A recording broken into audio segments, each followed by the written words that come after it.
কখনো শুনেছেন কোনো ব্যক্তি ট্রেনের মালিক হতে পারে?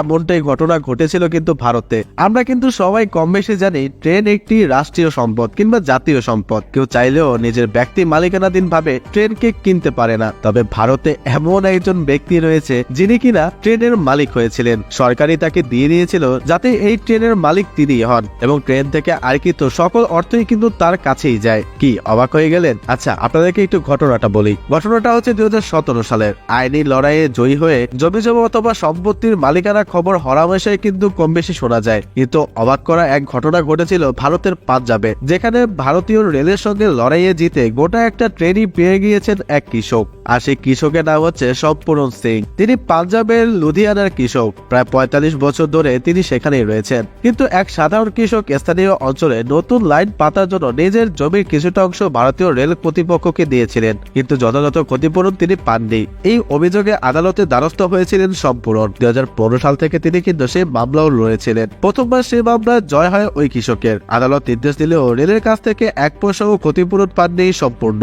বাধ্য হয়ে ফের কোর্টে যান তিনি। ক্ষতিপূরণ হিসাবে বিচারপতি যশপাল ভার্মা একটি এক্সপ্রেস ট্রেন সম্পূর্ণকে দিয়ে দেন। তবে ট্রেনের মালিক না হওয়া গেল। এখন এই ট্রেন দিয়ে তিনি কি করবেন? আস্ত ট্রেন তো আর মাথায় করে তিনি বাড়ি নিয়ে যেতে পারবেন না। লুধিয়ানার কৃষকটি মনে করেছিলেন আদালতের এই নজিরবিহীন রায়ের ধাক্কায় রেল এর বার তার ক্ষতিপূরণের টাকা দিতে বাধ্য করবে ভারতীয় রেল কর্তৃপক্ষ।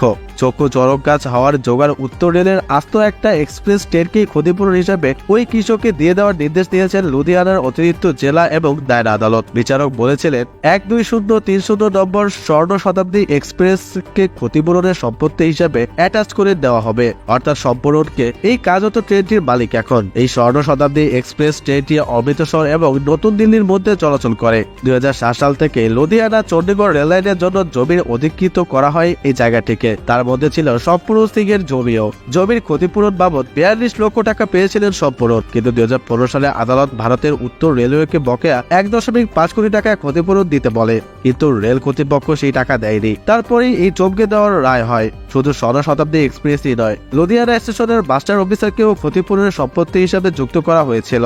উত্তর রেলের বিভাগীয় ম্যানেজার বলেছিলেন সবসময় এই ধরনের নির্দেশাবলী কেন্দ্রীয় আইন মন্ত্রকের সিদ্ধান্তের উপর নির্ভর করে। বর্তমানে তিনি এই ট্রেন থেকে আয় করে থাকেন কোটি কোটি টাকা। একেই বলে ভাগ্য, অর্থাৎ তার জমির উপর দিয়ে রেল কর্তৃপক্ষ এরকম কাজ করলেও বর্তমানে তাকে পুরো ট্রেনটিকে দিয়ে দেওয়া হয়েছে এবং বলা হয়েছে এই ট্রেন থেকে যতগুলো অর্থ উপার্জিত হবে প্রত্যেকটি পাবে এই কৃষক। যে ঘটনাটি কিন্তু বেশ বিরল।